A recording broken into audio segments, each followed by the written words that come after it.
Hello, everyone, and thank you for tuning in to another day in Deb Chanel's 48's World. I'm coming to you tonight giving you my review on Stevie and Jocelyn Goes to Hollywood.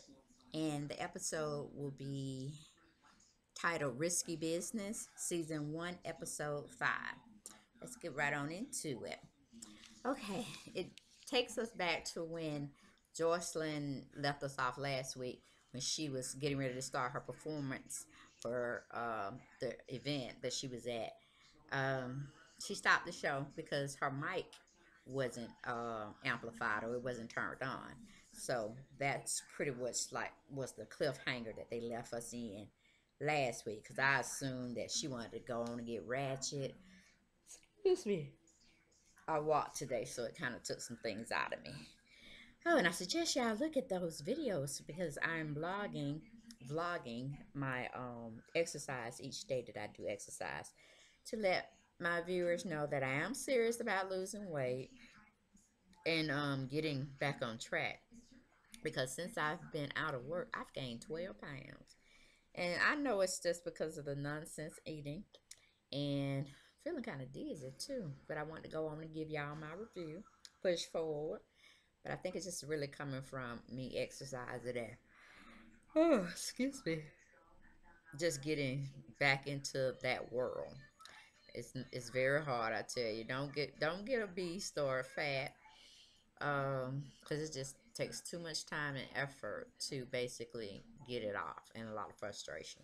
But y'all go on and look at those videos I made. I think it was like 4 different cuts. I didn't know how to blend them all into one. I'm working on trying to do all that, and I'm working on trying to get a camera as well. Um, but I couldn't edit it, so I had to put it in 4 different sections.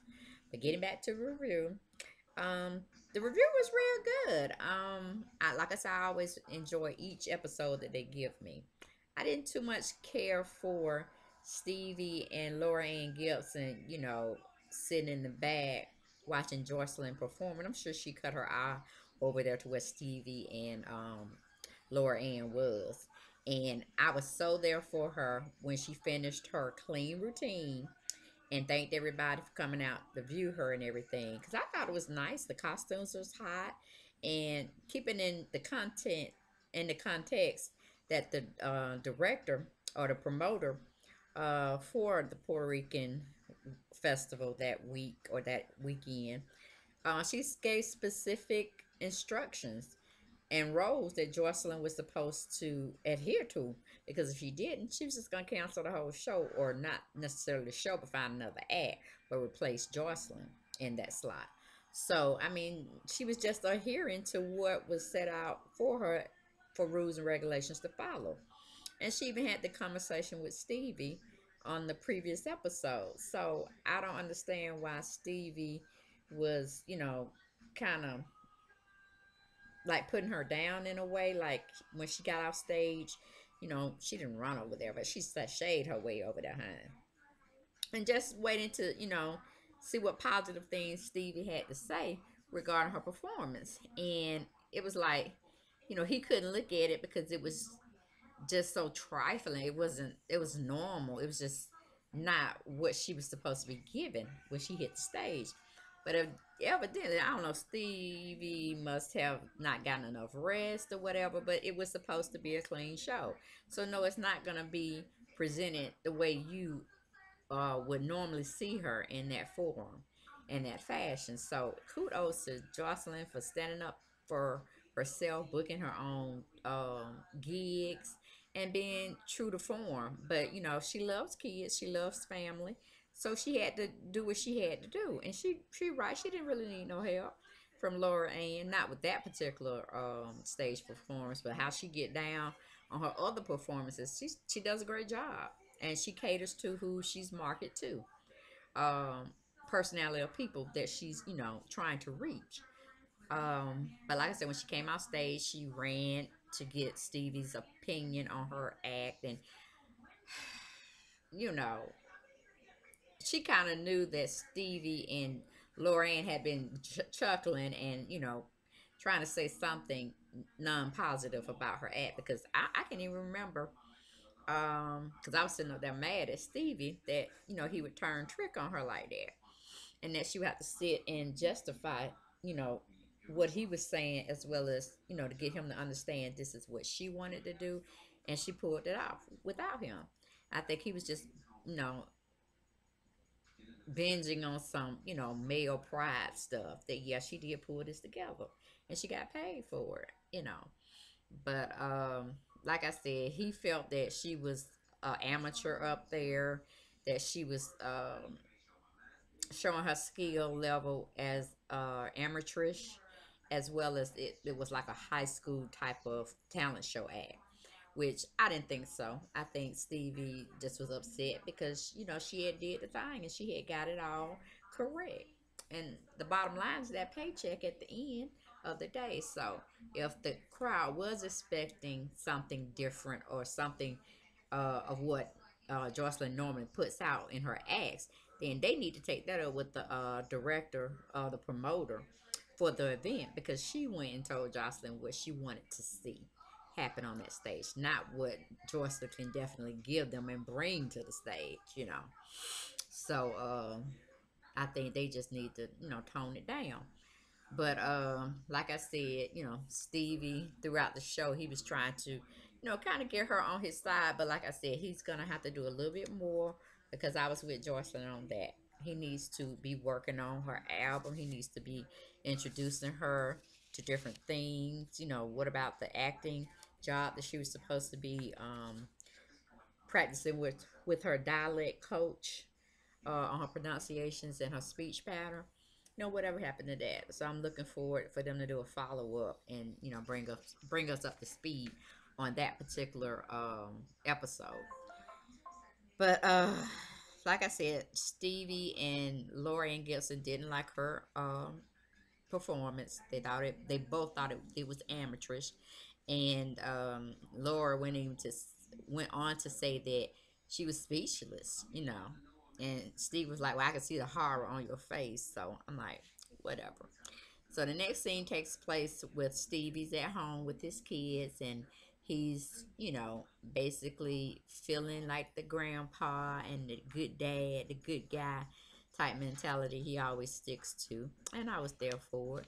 And again, he's having his kids on TV, which if, they're supposed to be with him during the summertime, then okay, I guess it's okay. But like I said, I don't really like to see kids, whether they 17, 18, 19, on TV, unless it's their own show and it's not really promoting ratchetness or anything, or a lot of cussing and this, that, and the other.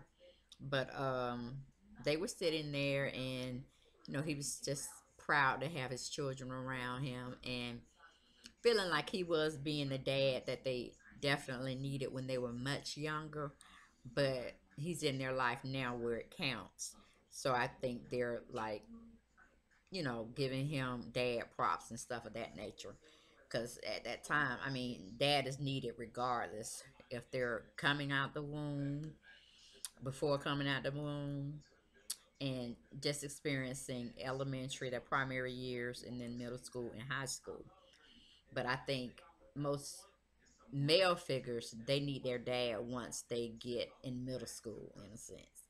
And with the girls, they're gonna always be daddy's girls anyway, and they have it now, so they're not totally missing out on their young adult years where they can experience having a good time with their father, and their father trying to understand certain things that they're going through, because he may have went through some of the things that they're going through, or he may have been dealing with certain women that may have expressed some things to him when he was growing up around their age group that he can identify with, and certainly tell them his take on it, whatever they're going through. So that was a good scene. And evidently Savannah is getting a basketball scholarship to go to college, I'm assuming, because she's brought into the picture and giving us or leaving us with the impression that she can play ball. Where I don't, they haven't really given us any footage on her and playing against, her brothers or her dad, as far as defense or offense. Um, So I don't really know how big of a ball player she is, but it seems like she takes it serious. And so without any knowledge of her dad, Stevie, um, or him even foretelling her in some cute sly way, he gave her a big surprise of this basketball women's basketball player. I think they call her Miss T or something like that, but I forgot the team she played on. But she's very well into the game, very tuned, it seems intelligent and all of that nature. And she came in. I'm guessing Savannah is a great fan of hers in some way. But she's definitely have watched her play ball, and she has become one of her favorite women basketball player.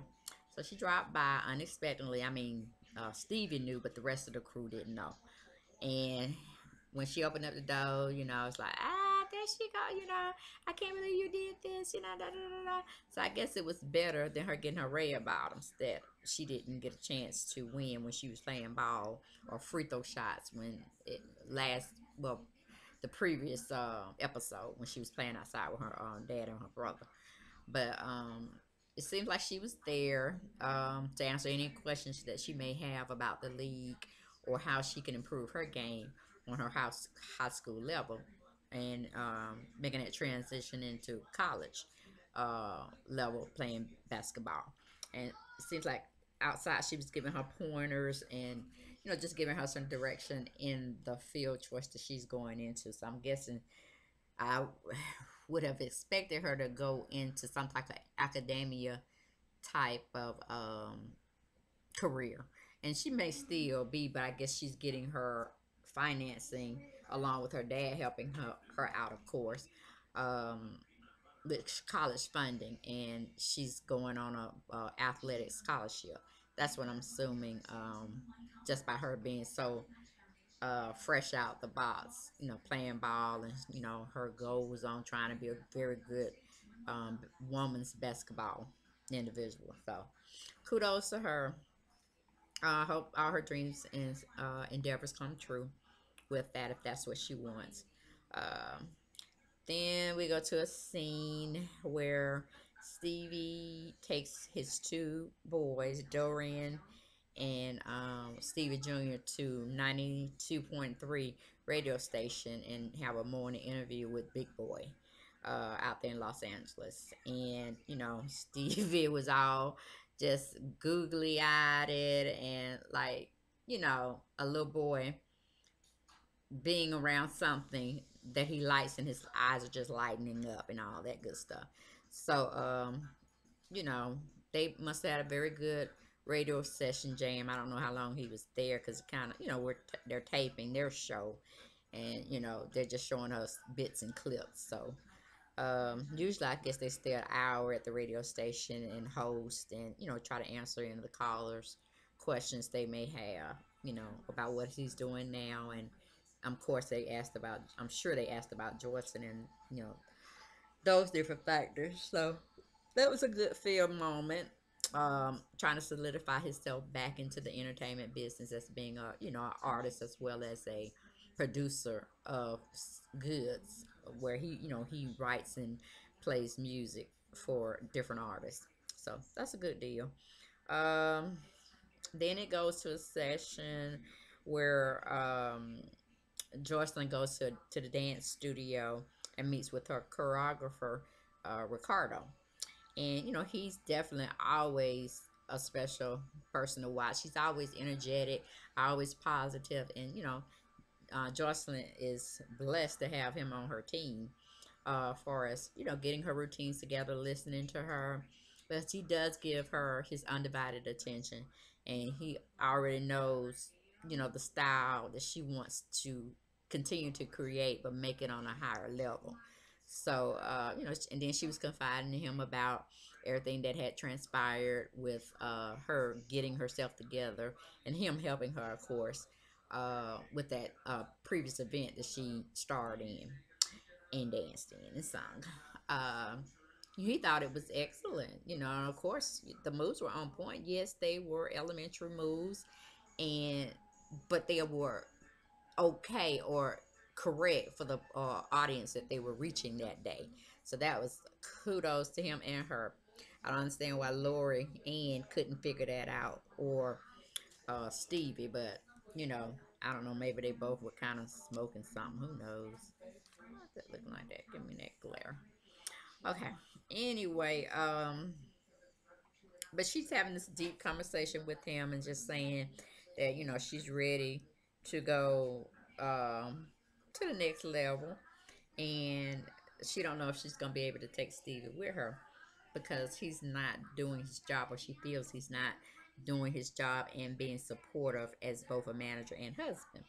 So I'm like, Stevie, you need to be stepping up now, because we don't see too many scenes where you're by yourself and or you're with your kid, and this is just not the Stevie show or the Jocelyn show. It's both of you all shows, so y'all need to get it together, okay?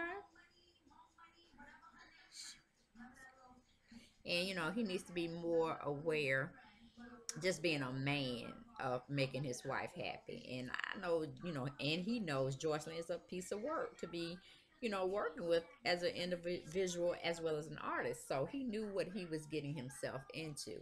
So he should have just, been a little bit more um, compassionate towards her, and to be very in tune with her and her feelings and emotions, because she can make his life hell, and she just wants him by her side, solidified on every front, whether it's business or personal. So hopefully she'll make amends, or they'll make amends and get back to where they once were, as far as the business, because I don't think they ever lost any love for one another. But she wants to be that next Rihanna. She wants to be that next Beyonce. And she definitely holds herself in very high esteem, which you should, And that brings me to the next point, where she goes out and shops for a manager that she can pretty much dictate to and put them in check. And she's not having sex with them. There's no emotional ties that she's putting with someone new that's just strictly supposed to be there to handle her business. Um, so she's basically telling the man, I think it was at MBM Management or something. She wanted him to tell her a little about his company, the ins and outs, and how it runs, and thus far, and probably who his clients are. But she should have did her homework, and I think he would have took her a lot bit more serious than what he seemed to have brought across in their little scene that they filmed together. Because she, when he asked her, what is she bringing him to work with, and that was a fair assessment for him to ask that question. And she was like, just look at me. She said, from head to toe to voluptuous body, this is what you're working with, an international star, baby. Hey, so she's full of herself. And like I said, if you don't be full of yourself, then how are you going to want other people to perceive you? I mean, she's not arrogant, but she just knows her self-worth, and she knows what she wants out this industry. And she's just taking notes and taking names and trying to do the thing. So I felt her on that, but I'm pretty sure he knows she's not gonna get rid of Stevie as her manager, and she was just window shopping pretty much. Because he did have a really good clientele that he was dealing with, or he expressed to her, and he seems like he is a mover and shaker. He could put her in good company in the industry, but it's gonna take a lot of her giving a lot of her power up, or her insight of what she wants, because that's just not how the business is. They'll let you talk all you want to, and then they're gonna bring you back to the center and say, well, this is how we run things, and this is how this is gonna go. Pretty much, you can have some creative um, direction, and we may give you that, but we pretty much solidified our weight in the industry, and we've definitely had many individuals or artists we've placed in certain roles or certain jobs that they felt, or endorsements they wanted. So to have, they were the ones to try to go through and get that for them. So I don't know, it'd be 30% that he would want, which is the same thing that she pays Steve, but he might even want 40%. You know, just depending on how he feels, he can raise her up to that next level. I don't know. I don't think she needs to be shopping around because she can really get what she wants through Stevie. Now, her trying to negotiate herself in the business, she wouldn't last probably 10 minutes. She would give it a good shot, but just knowing about how Hollywood works from other people's perspectives, it's good enough for me to know that I don't want anything to do with Hollywood, where you have to do a lot of more questionable things that you probably wouldn't be if you were on a lower scale. Um, Trying to, get things going on and stuff. Um, let's see. Okay. And I think I was talking about um his son was okay. Yeah, yeah. I see where I'm going with this. I kind of got lost there, but okay. And then the next scene was when Stevie was walking around the coastal side where they had like a little boardwalk or walk place you can um, be near the sea where you can still see the ocean and whatnot, but you can still have this walk through around the ocean or centered around the ocean. And he was just talking with his eldest son Dorian, and Dorian had his son with him, which is Stevie's grandson. He was just talking to him like any other man, like how you doing with the ladies, and are you wrapping it up, meaning protecting yourself, and just how is that going? Because I know you want to be a rapper, you want to be out here doing it on a thing, but you need to learn from me because basically Stevie was looking at a mirror image of himself because and he also did say when he was around his 20s he had a lot of women, beautiful women, and he could have his pick anytime, any day, whatever, but it costs him a lot by him messing with so many women, and they're brought in more emotional baggage, and just the whole thing of dealing with this woman, that woman, because they bore a kid for you, and they're not expecting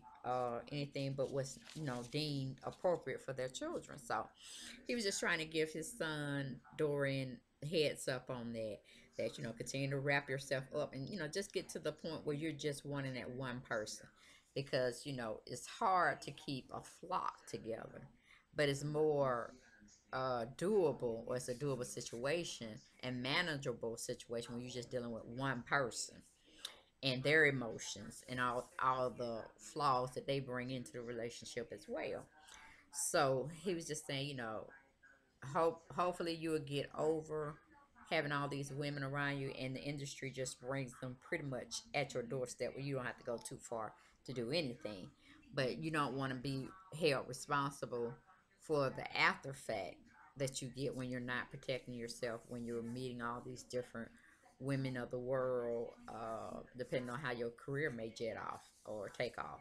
So I thought that was nice too, letting him know, don't make the mistakes I made by having all these kids by different women. And then you're going to have to, compensate for them, which richly, you're supposed to be anyway.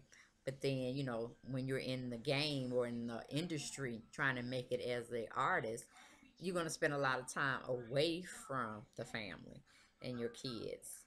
So he's just letting them know, get your head on straight, keep the cap on down there, and strive to have one person in your life that you can make a life with and build with and grow old together with. So kudos to Steve. It seems like he have all this wonderful advice that he implore on other people, but he can't get his own life together. But genuinely, that usually is how it is.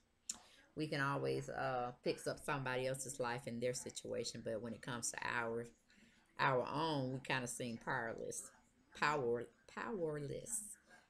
when it comes to us doing our thing when it comes to our situation. So then let me see. Like I said, yeah, we are pretty much talked about.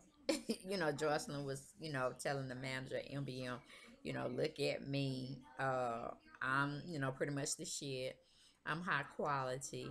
I come with, all the package that you would need for excellent performance. She even put herself up there with Michael Jackson, honey. That she was just so surprised that around Halloween it was so many younger children dressing up like her. Now you can take that in two different ways. You could take it as a compliment, and then you could take that as a ratchet mess. Uh, just depend on how they're responding to you as an artist. So take that what you will. That one, I don't think that was a good analogy for her to make, and not even think just because she do claim herself as an international superstar, which is okay. But we all know she's never gonna be, never have been. Maybe in her mind, will be on the status of Michael Jackson or even Beyonce. Um, but she's on her own little pedestal, and I can appreciate her and all the positiveness she gives herself. So because if everybody else is tearing you down, if you have to be your own person to toot your own horn about your accomplishments and your accolades, and that you're gonna, make it bigger and better as each, year goes by. Kudos to her for keeping herself, very strong willed and strong minded about what she wants out this world and how she's gonna go about getting it. So, then the final scene comes when um Jocelyn and Stevie gets at a restaurant. I don't know who invited who, but I was glad to see them filming, in a peaceful environment. The ambiance seems to be, real good too. So, but anyway, you know, Stevie again is not taking her serious, and she's telling him, you need to get it together, or you can't be replaced. And that is true to a certain degree. But with them having a dual relationship by him being her manager and also her partner for life, you know, it's gonna be some clashes going on. And like I said, she treated herself by saying, she might have to do it by herself. Tina Turner had to divorce Ike. Cher had to lose Sonny, and they both survived after the breakup and went on to do, like she said, bigger and better things. However,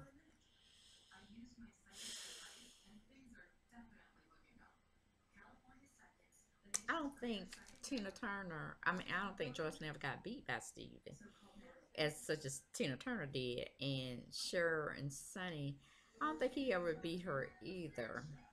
Cher, but he was just more of a pushover as a man. Sonny was. So they pretty much got what they wanted out of their relationships. But I just don't think, and they were ready to leave their relationships because they had got fed up. I don't think Jocelyn is at that point. I don't think she will ever be at that point because she loves herself some Stevie and Stevie loves herself some Jocelyn, and it just works together. Now, can they be separate apart and try to make a show work just surrounded by them? I don't think so. I don't think it would be successful as it is with them being combined together and collaborating on a show together. Just because the personalities could be, you know, any one of us really, but they make their scenes come alive where it's believable. And you want to hate Jocelyn sometimes, you want to hate Stevie sometimes, but they are two funny people, and their character is just so transparent. I just like it. I can't say anything bad about either one of them. But like I said, she just pretty much try to get him straight. Try to tell her she's on this level. He needs to rise above that level and get it together. Or she got to leave him alone. I mean, like I said, idle threats. I tell you, her and them. But anyway, he bought her some pretty. I think I don't know if they were tulips or if they were roses, but they were dyed and stuff. And I thought it was a cute gesture. So I think women should get flowers all the time, just for the hell of it, not just because it's a particular day or month, you know. And he was just so funny. And he was basically saying, "You going around my back trying to book your own stuff, and then you gonna think you gonna pay me my 30%? You crazy." And so she was just like sick of him. She just told him the flowers, was just every petal was that he was treating her like crap. And she almost pretty much disassembled a flower in front of him. But she just threw $100 bill at him and told him, he can take his 30% out of that. And she bounced, honey. She bounced. So then he gonna turn around to his next door neighbor in the booth at the restaurant and ask the little lady, "Do you want some flowers?" And then he gonna be like, "Well, yeah, shoot, dinner's on me too," And I'm like, that wasn't no setup mess. I was like, that was too scripted because Steve ain't crazy. Why you want to give somebody $100 when you can go blow that at the strip club down there or get you another drink or whatever? He don't have money coming out of his behind like that. He need that. That was just so fake. So I didn't really take that scene too well. But I was all here for her trying to say, I'm a boss chick. I need to be making more boss moves. And if you say who you are and you can do it, you need to do it. Or you can be replaced just like anything and anybody. So it was kudos for that show tonight. I really enjoyed reviewing it. Um, like I said, I'm a little tired because I did exercise today. First time in many, many months. So I'm sure I'll feel it in the morning.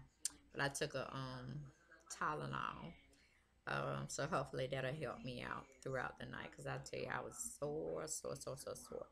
But again, guys, tune in to me next week and we'll be reviewing another episode of the Jocelyn and Stevie Goes to Hollywood show.